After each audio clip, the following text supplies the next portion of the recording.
Muy buenos días. Hoy hablaremos de shigellosis. Definición. La shigellosis es una infección intestinal aguda causada por bacterias del género Shigella, caracterizada clínicamente por diarrea, que puede evolucionar a disentería con fiebre, dolor abdominal, tenesmo y evacuaciones con sangre y moco. Shigella es un bacilo gram negativo, no móvil, no formador de esporas, que no produce gas a partir de azúcares, no genera descarboxilasa de lisina ni hidroliza arginina. Las especies de importancia clínica son Shigella dysenteriae, serogrupo A. Shigella flexneri, serogrupo B. Shigella boydii, serogrupo C. Shigella sonnae, serogrupo D. Factores de virulencia. Los principales factores responsables de la patogenicidad son plásmido de virulencia, 215 kilobits, contiene la mayoría de los genes necesarios para la invasión del epitelio intestinal. Ausencia o alteración de genes cuya expresión disminuiría la capacidad patógena. Toxina Shiga, presente principalmente en S. dysenteriae tipo 1, una potente citotoxina responsable de mayor gravedad y complicaciones. Epidemiología. El ser humano constituye el principal reservorio de Shigella. Con menor frecuencia puede encontrarse en primates superiores. La transmisión ocurre principalmente por la vía fecal-oral, especialmente por contacto directo de persona a través de manos contaminadas. También puede producirse por el consumo de alimentos o agua contaminados, por la acción mecánica de moscas en áreas con deficientes condiciones sanitarias y por transmisión sexual. Shigella posee un alto poder infectante, ya que un inóculo muy pequeño, aproximadamente 100 UFC, es suficiente para producir enfermedad. Esto favorece la aparición de brotes, especialmente en lugares con contacto estrecho entre personas, como guarderías y hogares, donde son frecuentes los casos secundarios entre convivientes. La enfermedad se asocia con hacinamiento, malas condiciones de higiene y saneamiento deficiente, situaciones que facilitan su propagación. Las especies con mayor distribución son Shigella flexneri, más frecuente en regiones con menores condiciones sanitarias. Shigella sonnae, predomina en zonas con mejores condiciones socioeconómicas y de saneamiento. La shigellosis es una causa importante de enfermedad diarreica, especialmente en la población pediátrica, con mayor incidencia en niños menores de 5 años. Es poco frecuente en adultos jóvenes y de mediana edad debido al desarrollo de inmunidad adquirida, aunque la incidencia vuelve a aumentar en los adultos mayores. A pesar de la disminución de la mortalidad observada en los últimos años, Shigella continúa siendo una de las principales causas de diarrea moderada a grave en la infancia. El uso indiscriminado de antibióticos ha favorecido la aparición de cepas multiresistentes, lo que representa un problema importante para el tratamiento. En niños, la infección puede producir deterioro del estado nutricional tanto a corto como a largo plazo. La anorexia y la enteropatía exudativa secundaria al daño de la mucosa intestinal favorecen la desnutrición y pueden contribuir al retraso del crecimiento. En poblaciones infantiles pueden presentarse brotes cuando existen deficiencias en las medidas de higiene, especialmente en instituciones con convivencia estrecha, como guarderías y centros de atención. También pueden ocurrir casos esporádicos en personas expuestas durante viajes a zonas endémicas y brotes relacionados con el consumo de agua o alimentos contaminados. Patogenia y patología. La infección por Shigella se adquiere principalmente por vía fecal-oral. La bacteria posee resistencia al pH ácido gástrico, lo que le permite sobrevivir al paso por el estómago. Por ello, un inóculo muy pequeño, 100 UFC, es suficiente para producir la infección. La patogenicidad depende principalmente de un plásmido de virulencia, cuyos genes codifican un sistema de secreción tipo 3, esencial para la invasión del epitelio intestinal.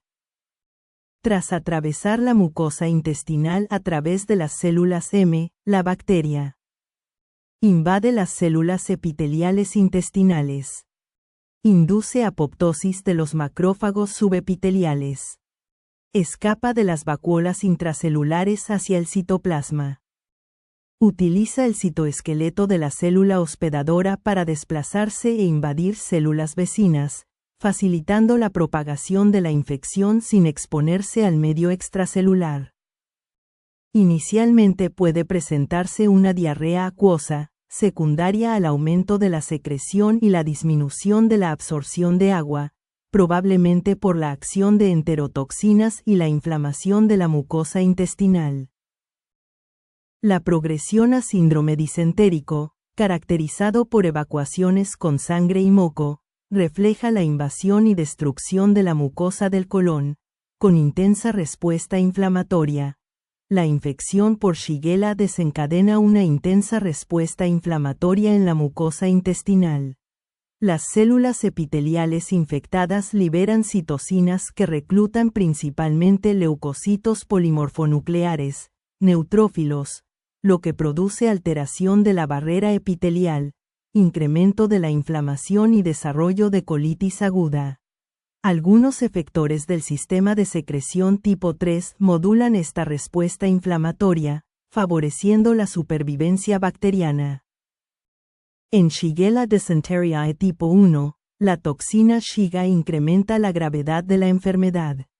Esta toxina inhibe la síntesis proteica de las células al inactivar la subunidad ribosómica 60S mediante daño del ARAN ribosomal 28S, provocando muerte celular.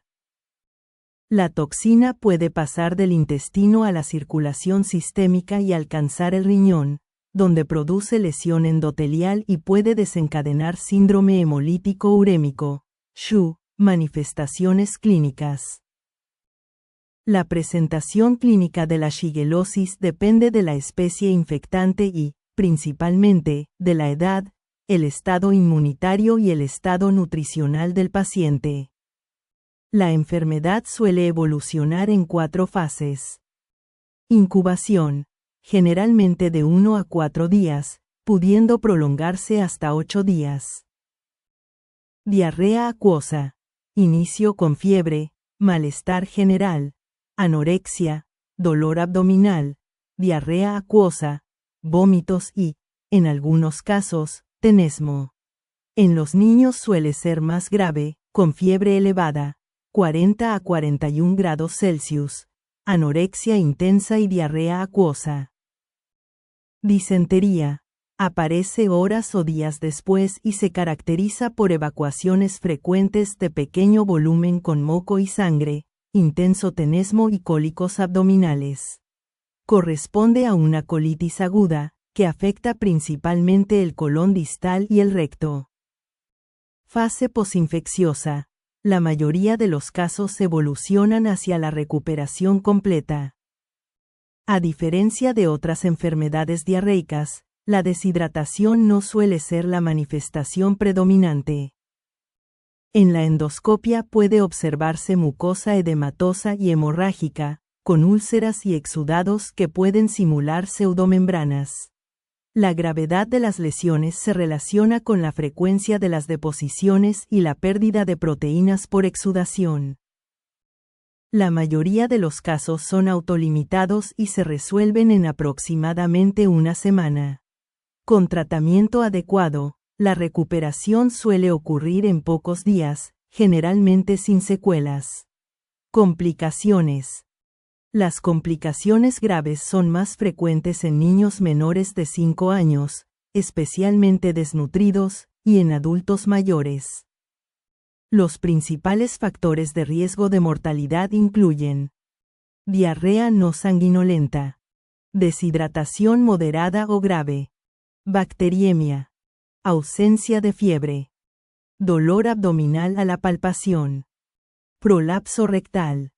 Las complicaciones pueden ser intestinales, megacolon tóxico, perforación intestinal, prolapso rectal, metabólicas, deshidratación, hipoglucemia, hiponatremia, sistémicas, bacteriemia, poco frecuente, más común en pacientes con desnutrición grave o inmunodeficiencia.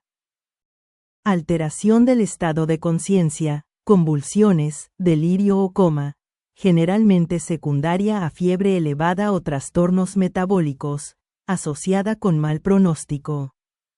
Megacolon tóxico. Es una complicación causada por inflamación grave que compromete la capa muscular del colon, produciendo parálisis y dilatación colónica. Manifestaciones clínicas. Distensión abdominal. Dolor abdominal. Signos de peritonitis, con o sin perforación. Hallazgos radiográficos. Dilatación importante del colon, especialmente del colon transverso. Signo de la huella digital por edema de la mucosa. Pérdida de las austras. Pseudopólipos. Ocasionalmente neumatosis coli. En caso de perforación, neumoperitoneo. Es importante identificar factores que favorecen su aparición, como hipopotasemia y el uso de fármacos que disminuyen la motilidad intestinal, opioides, anticolinérgicos, loperamida, o agentes formadores de masa como Saium, síndrome hemolítico urémico, SHU. Es una complicación grave asociada principalmente a la infección por Shigella dysenteriae tipo 1, secundaria a la acción sistémica de la toxina Shiga. Suele aparecer después de varios días de diarrea. Manifestaciones clínicas. Palidez. Astenia. Irritabilidad. Epistaxis o gingivorragia. Oliguria. Edema progresivo. Se caracteriza por la tríada diagnóstica de anemia hemolítica microangiopática, Coombs negativo, presencia de esquistocitos, elevación de lactato deshidrogenasa y reticulocitosis. Trombocitopenia. Insuficiencia renal aguda secundaria a trombosis de los capilares glomerulares, con elevación de la creatinina. Puede acompañarse de reacción leucemoide con leucocitosis marcada. La función renal se recupera en la mayoría de los pacientes. Artritis reactiva. Es una complicación inmunológica que puede aparecer semanas o meses después de la infección, principalmente tras Shigella flexneri y con mayor frecuencia en pacientes con HLA-B27. Se manifiesta por artritis, inflamación ocular, uretritis. En algunos pacientes puede persistir durante meses o años y evolucionar a artritis crónica. Diagnóstico de laboratorio. El diagnóstico diferencial del síndrome disentérico incluye otras infecciones bacterianas invasoras, Salmonella, Campylobacter jejuni, Clostridioides difficile, Yersinia enterocolitica, parasitarias, entamoeba histolítica, y enfermedades inflamatorias intestinales como enfermedad de Crohn y colitis ulcerosa. En el examen microscópico de heces shigellosis, predominan numerosos leucocitos polimorfonucleares, PMN. Entamoeba histolítica, se observan trofozoitos con eritrocitos fagocitados y escasos PMN. El método diagnóstico de elección es el aislamiento e identificación de Shigella en coprocultivo. Para aumentar el rendimiento diagnóstico. Obtener la muestra durante la fase aguda de la enfermedad. Preferir muestras con moco o sangre. Procesar la muestra rápidamente, ya que Shigella es un microorganismo frágil y pierde viabilidad durante el transporte. Si el procesamiento se retrasa, utilizar un medio de transporte adecuado, como Kerry Blair, y realizar la inoculación al medio de cultivo lo antes posible. Los hemocultivos tienen baja rentabilidad, positivos en menos del 5% de los casos, y se indican únicamente cuando existe sospecha de bacteriemia o sepsis. El coprocultivo es el método de elección para el diagnóstico de shigellosis. Además del procesamiento oportuno de la muestra, el rendimiento diagnóstico mejora con el uso de medios de cultivo selectivos y no selectivos. Tras la incubación, Shigella forma colonias no fermentadoras de lactosa, pequeñas, convexas, translúcidas y lisas. La identificación bacteriana se basa en las siguientes características. Fermentación de glucosa, generalmente sin producción de gas. No fermenta lactosa. No produce HS. No es móvil. La confirmación puede realizarse mediante pruebas bioquímicas y serológicas, aglutinación con antisueros específicos, que permiten identificar el serogrupo y, cuando es posible, el serotipo. Estas últimas suelen estar disponibles principalmente en laboratorios especializados. Tratamiento. Tratamiento antibiótico. La shigellosis es una infección enteroinvasora, por lo que requiere tratamiento antibiótico. La elección del antibiótico debe basarse, siempre que sea posible, en los patrones locales de sensibilidad, debido al incremento de cepas multiresistentes.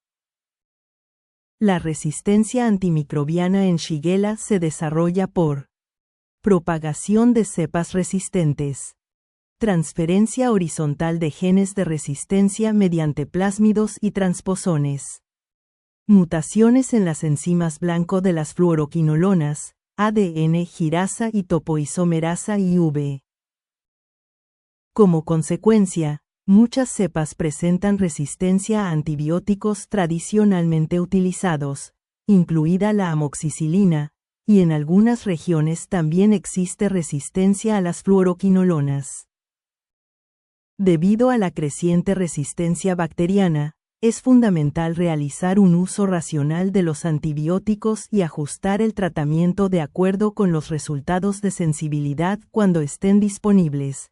La antibioticoterapia reduce la duración de los síntomas, acelera la mejoría clínica, habitualmente en 48 horas, disminuye la eliminación fecal de Shigella y reduce el riesgo de complicaciones y muerte. Antibióticos. El tratamiento debe guiarse, siempre que sea posible, por los patrones locales de sensibilidad antimicrobiana. Primera línea, ciprofloxacina, fluoroquinolona. Segunda línea, cefalosporinas o betalactámicos, según el perfil de sensibilidad. Duración del tratamiento. Shigellosis no complicada, 3 días.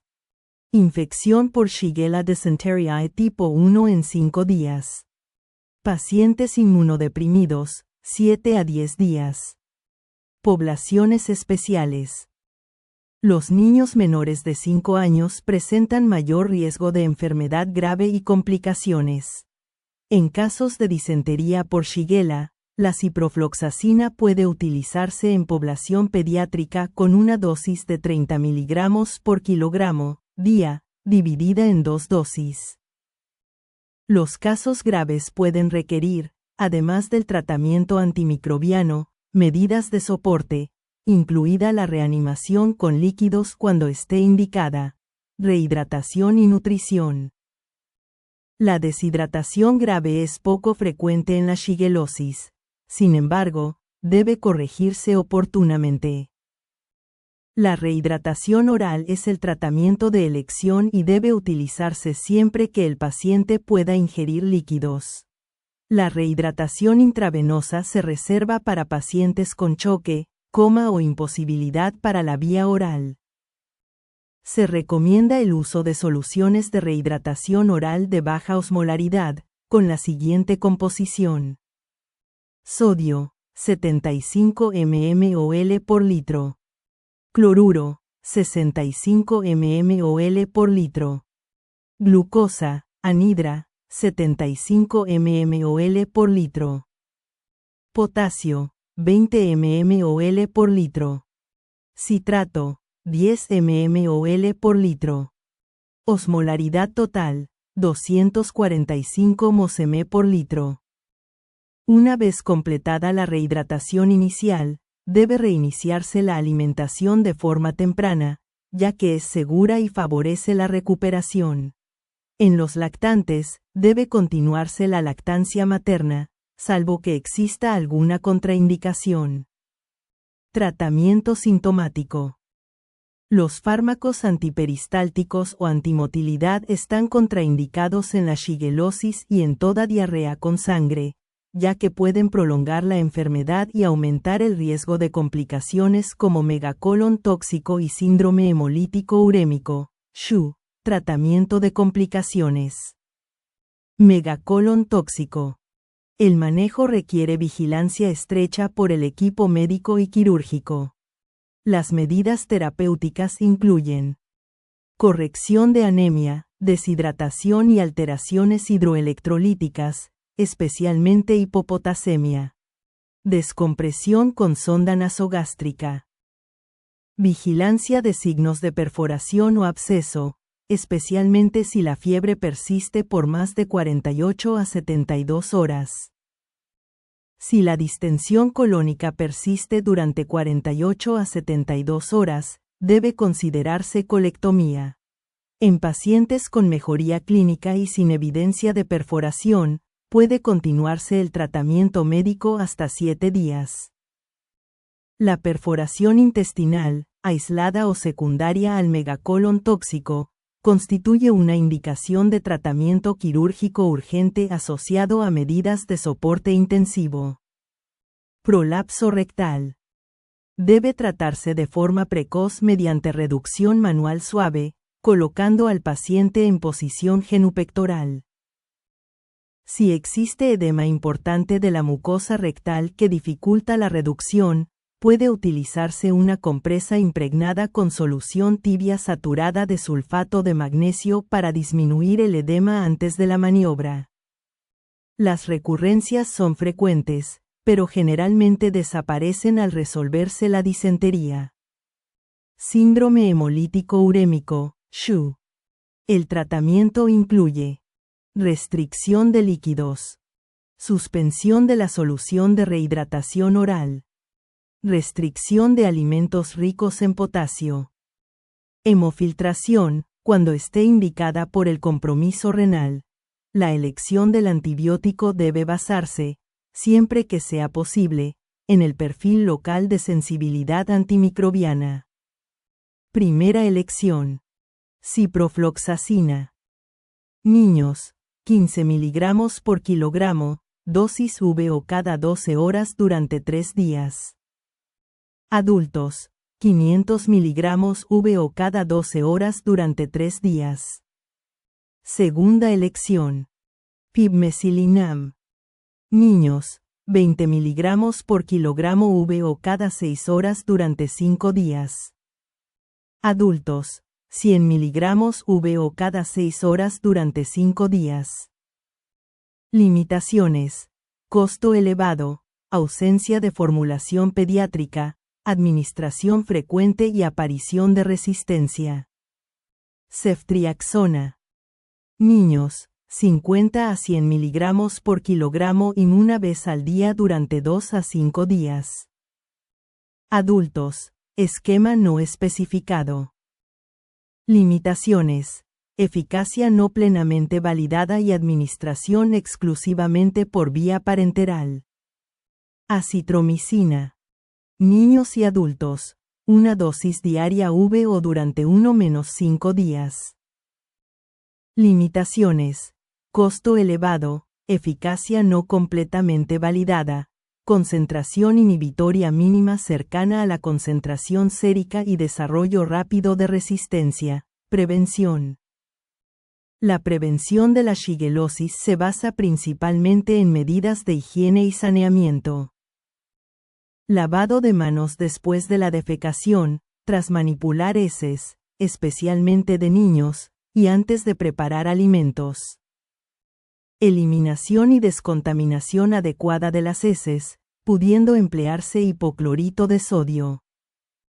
Aplicación estricta de protocolos de limpieza y desinfección en pacientes y personal de salud durante brotes. Para confirmar la erradicación de la infección, es recomendable obtener coprocultivos negativos antes de considerar al paciente curado. Cuando el tratamiento y las medidas preventivas se realizan adecuadamente, las recurrencias son poco frecuentes. Actualmente no existe una vacuna disponible para la prevención de la shigelosis.